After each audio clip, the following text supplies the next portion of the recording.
Welcome back to the deep dive. Today, we are getting into a really fascinating piece of source material. It seems Mm-hmm. almost too simple at first. Mm-hmm. It's a short 5-minute instructional script called Grounding the Body for Calm and Focus. And it's just a beautifully engineered piece of writing. What makes this perfect for a deep dive is that we're not just talking about a concept, We're analyzing the actual word-for-word script. The delivery mechanism itself. Exactly. It's designed to be a rapid intervention. It's day 2 of a series, and our job is to figure out how every single word choice in those 5 minutes can deliver results so quickly. Right, so our mission today is kind of like reverse engineering, a really effective little piece of software. We want to know why this specific 5-minute framework works so well at its goals, which are helping you feel steady, safe, and present. And you're right to focus on those promised benefits. I mean, a calm mind, less anxiety, better focus. Doesn't want that. Right. But what's so important here is that the script just bypasses all the intellectual stuff. It targets the physical skill of grounding as the direct path to get to that mental state. It's an immediate somatic solution. Okay, let's unpack this. We're going to look at the intentional choices, the constraints, the sequencing that makes this whole thing so efficient. How do you deliver these profound benefits in less time than it takes to make coffee? Well, you start with what the script dramatically leaves out. Oh, that's interesting. That's maybe the most fascinating design choice. The source material calls the script school safe, calm, and simple. And that simplicity, it's achieved by subtraction. So tell us about that. What do they take out to make it so universal and efficient? So the notes for teachers or facilitators are super clear on this. It says no symbols, no chanting, and this is the big one, no visualization. Wow. No visualization. Think about that for a second. We associate so many relaxation techniques with, imagining a beach or a forest or something. This method just says no. That feels like a radical choice. I mean, why is getting rid of visualization so powerful when you're dealing with anxiety or distraction? Because visualization is work. It demands mental effort, right? Yeah. And if your mind is already anxious or distracted, the last thing it wants is more work to do. Or another thing to fail at. Or another thing to fail at. Exactly. Like, am I imagining this beach correctly? Is it peaceful enough? By taking that out, the practice anchors you completely in immediate, verifiable body awareness. You're not asked to imagine a picture, you're just asked to notice what's actually happening. That makes so much sense. It forces your focus onto the passive reality of your body's physical experience right now. The cognitive load just drops to zero. Precisely. And that zero-effort approach starts right away with the physical setup, which is basically the first minute of the script. The initial instructions, they seem pretty standard, sit comfortably. Yeah. But then there's this little caveat. Your back has to be straight but relaxed. Mm-hmm. That phrasing is so deliberate. It implies a kind of intentional, subtle balance. It's a brilliant biological cue. When we're anxious or feel threatened, we either slump and collapse or we tense up, right? We get rigid. A back that's straight signals alertness, confidence.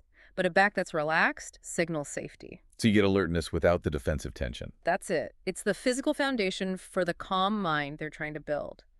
You're physically embodying the state you want to achieve.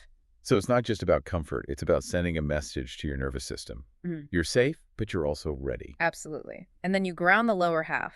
Feet flat on the floor, hands just resting gently on the thighs. This sets up an immediate connection that isn't about striving or trying hard. You're literally telling your body, I am connected to something solid. It feels less like meditation and more like a physical calibration, like you're preparing the sensory inputs for the main event.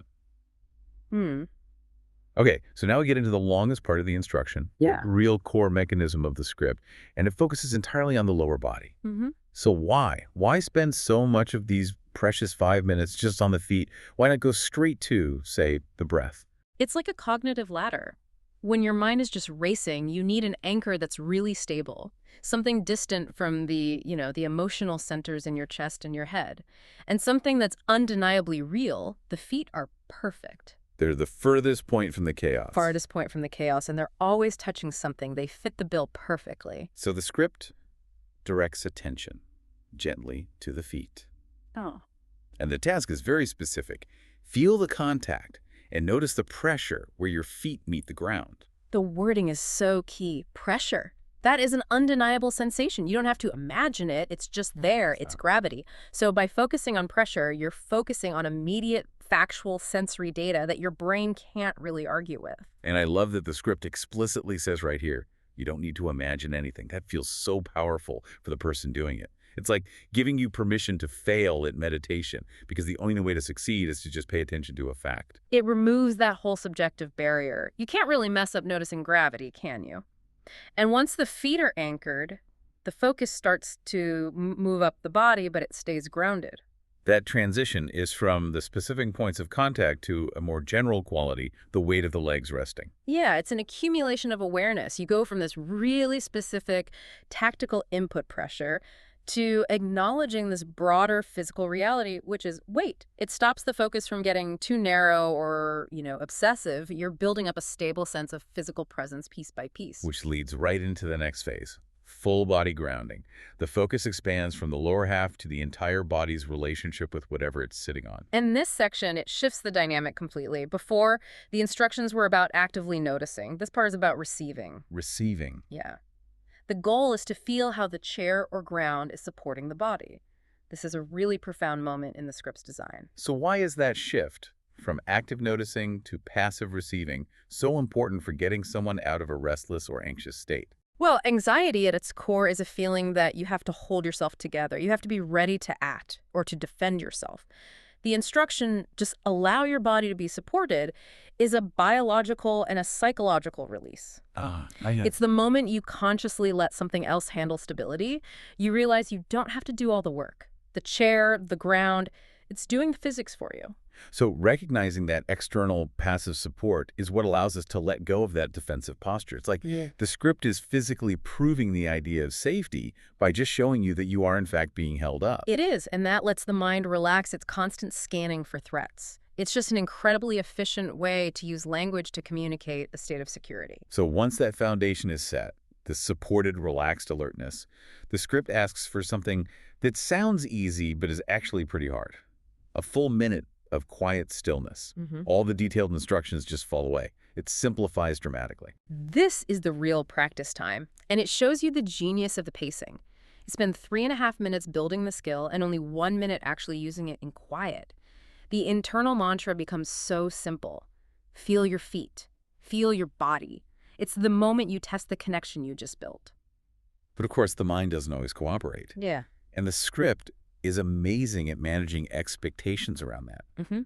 It just acknowledges that you're going to get distracted. It does. It says, if thoughts come, that is normal. The guidance isn't to get mad at yourself or fight the thought, which is what we all do, right? It's just to gently return your attention to your body. That non-judgmental redirection is the entire skill right there. It shows you the practice isn't about clearing your mind. It's about consistently choosing where to put your attention. That gentle return is what makes it sustainable. If it was try harder not to think, you just fail every single time. Which brings us to probably the most important little nugget of insight in all the source material. It's something for the facilitator, but it tells the listener everything they need to know about what success looks like. The secret note. The part that's not on camera. Why is it so critical? The note says that if students feel nothing, the practice is still correct because grounding works quietly. Wow. Just think about what that means. The implications are profound. It totally reframes your relationship with effort and result. It's not about some dramatic feeling like a sudden rush of calm or a flash of insight.